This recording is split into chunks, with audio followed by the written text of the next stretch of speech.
সরকার নির্ধারিত নির্দিষ্ট ফি এর বেশি বিদ্যালয়ের পড়ুয়াদের কাছ থেকে নেওয়ার অভিযোগ সরকারি বিদ্যালয়ের বিরুদ্ধে। ঘটনাকে কেন্দ্র করে চাঞ্চল্য ছড়ালো কালিয়াগঞ্জের পুনর কালীচরণ হাই স্কুলে। বিদ্যালয়ের পড়ুয়াদের অভিভাবকদের অভিযোগ, বিদ্যালয়ের সরকার নির্ধারিত ভর্তির ফি রয়েছে 240 টাকা, কিন্তু 500 টাকা ভর্তির ফি নেওয়া হচ্ছে বলে অভিযোগ। তার প্রতিবাদ জানায় স্থানীয়রা। যদিও এই অভিযোগ প্রসঙ্গে বিদ্যালয়ের প্রধান শিক্ষক মনোজ কুমার সরকার বলেন, বিদ্যালয়ের উন্নয়নের জন্য কিছু অতিরিক্ত টাকা নেওয়া হচ্ছে, তবে সেটা জোর করেও না। অভিভাবকদের নিয়ে বৈঠকে সেই সিদ্ধান্ত হয়েছে, যদি কারো টাকা দিতে সমস্যা থেকে থাকে তবে আমাদের জানালেই ফি কমানোর ব্যবস্থাও রয়েছে। আপনার নাম? রিপন পাল, আমি স্কুলের প্রাক্তন ছাত্র।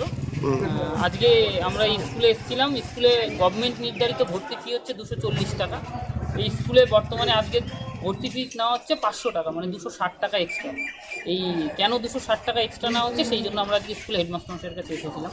কি বললেন শিক্ষক প্রধান শিক্ষক? হেডমাস্টার মশাই বললেন স্কুলের পরিকাঠামোগত উন্নয়ন করার জন্য উনি টাকা নিচ্ছেন, কিন্তু আমরা মানে গার্জেনদের সহমতিতে আমরা স্যারকে অনেক প্রশ্ন করেছি, যেরকম এই ব্যাচ সম্বন্ধে, তারপরে আরও বিভিন্ন ধরনের অ্যানুয়াল কালচারাল প্রোগ্রামের যে ফিস, সেই সম্বন্ধে আমরা প্রচুর প্রশ্ন করেছি। এই ব্যাচটার দাম ফিস মারফত 20 টাকা ধরা হয়েছে, যেটা বাজারগত মূল্য আমাদের 20 টাকা বলে মনে হয়নি। আমরা স্যারের কাছে বলেছি, স্যার আমাদেরকে আশ্বাস দিয়েছেন আগামী দিনে উনি বায়োমেট্রিকের ব্যবস্থা করবেন যেন।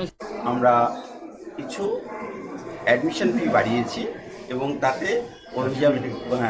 অভিভাবক সম্মেলনে তারা সম্মতি প্রদান করেছে।